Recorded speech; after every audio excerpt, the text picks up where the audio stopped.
Assalamualaikum warahmatullahi wabarakatuh. Salam sejahtera untuk kita semua.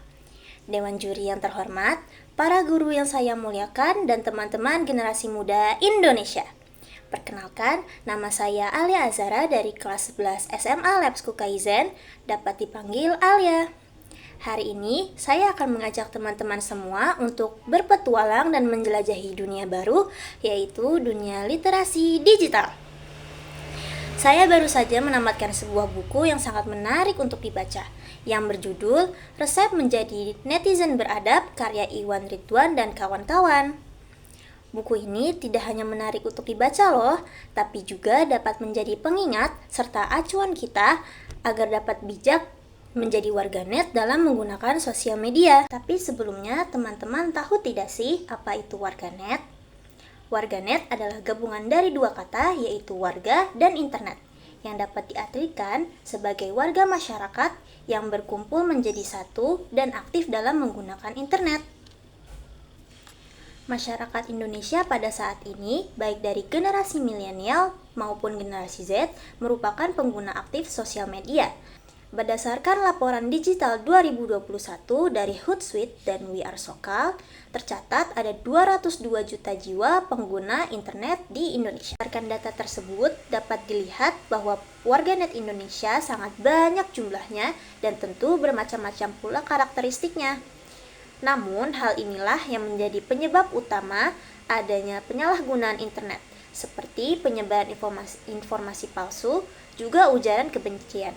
Dalam buku ini sudah dituliskan dan dijelaskan juga bagaimana cara menjadi netizen yang baik. Selain tata cara dan resep menjadi netizen yang baik, dalam buku ini diulas juga karakteristik netizen plus 62. Karakteristik netizen plus 62 dapat dibagi ke dalam dua kategori, yaitu kategori unggahan dan kategori berkomentar. Kategori unggahan, warganet Indonesia dibagi ke dalam beberapa tipe. Tipe pertama adalah tipe unggahan yang berisikan informasi, pengetahuan umum, atau berita. Unggahan seperti ini biasanya memuat informasi atau pengetahuan umum yang singkat atau berupa pertanyaan yang dapat membuka diskusi baru bagi warganet yang lain. Yang kedua adalah kategori unggahan yang berupa kata-kata yang menarik. Biasanya dapat berisikan quotes, gombalan, puisi, pantun, atau kalimat-kalimat kutipan. Unggahan yang ketiga adalah unggahan yang berisikan ungkapan perasaan. Ungkapan perasaan ini dapat berupa ungkapan perasaan sedih, senang, marah, kecewa, ataupun cerita kejadian sehari-hari. Masih banyak lagi tipe-tipe unggahan netizen plus 62. Namun, ada satu yang paling berbahaya, yaitu tipe unggahan pendengung atau buzzer. Tipe unggahan ini biasanya sangat berbahaya bagi masyarakat karena buzzer atau pendengung akan menyebarluaskan informasi yang belum tentu benar keasliannya tanpa melakukan pengecekan ulang. Selanjutnya, karakteristik netizen Indonesia dalam kategori berkomentar.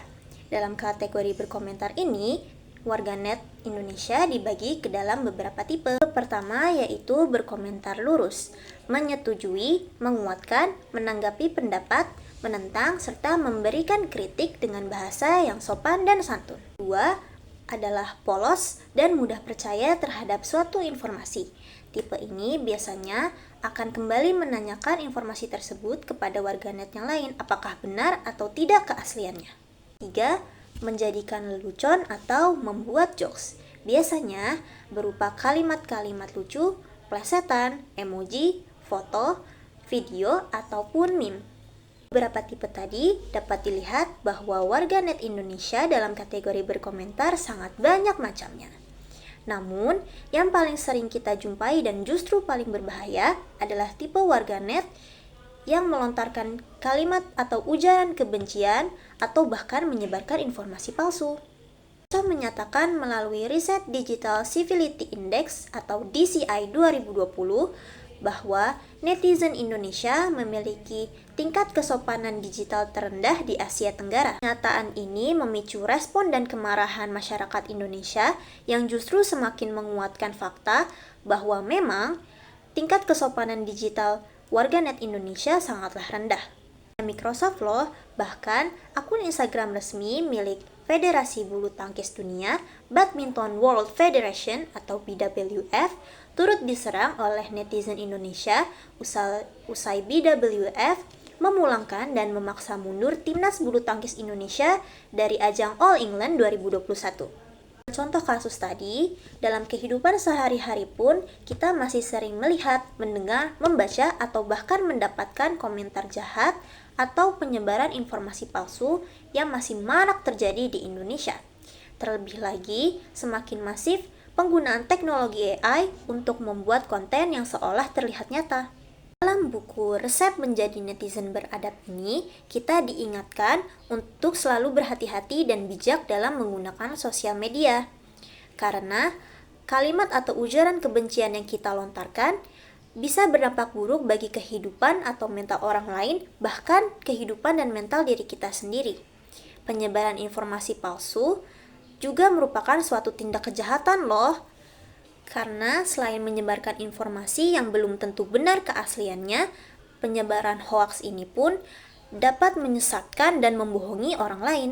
Sebagai netizen yang beradab, alangkah baiknya kita bijak dalam menanggapi suatu informasi dan berkomentar. Jangan sampai kalimat yang kita unggah hanya dengan menggerakkan ibu jari dari layar ponsel kita dapat merusak kehidupan serta mental orang lain atau bahkan kehidupan dan mental diri kita sendiri. Ketika mendapatkan suatu informasi palsu sekalipun, alangkah baiknya informasi tersebut tidak kita sebarluaskan dan berhenti pada kita. Pepatah mengatakan bahwa mulutmu adalah harimaumu, yang berarti kata-kata yang terucap dari mulut kita dapat menjadi malapetaka bagi diri kita sendiri. Pula dengan ketikan, jari-jari yang kita gunakan bisa saja menjadi pisau yang membunuh kita apabila kita tidak bijak dalam menggunakannya. Dari itu teman-teman, mari sama-sama kita bijak dalam menggunakan internet dan menjadi netizen yang beradab juga beretika. Beli buah di pasar raya, jangan lupa membeli buah delima. Ketika berselancar di dunia maya, janganlah lupa tata krama. Kalau ada sumur di ladang, boleh kita menumpang mandi. Kalau ada umur panjang, boleh kita berjumpa kembali. Sekian dari saya, terima kasih. Wassalamualaikum warahmatullahi wabarakatuh.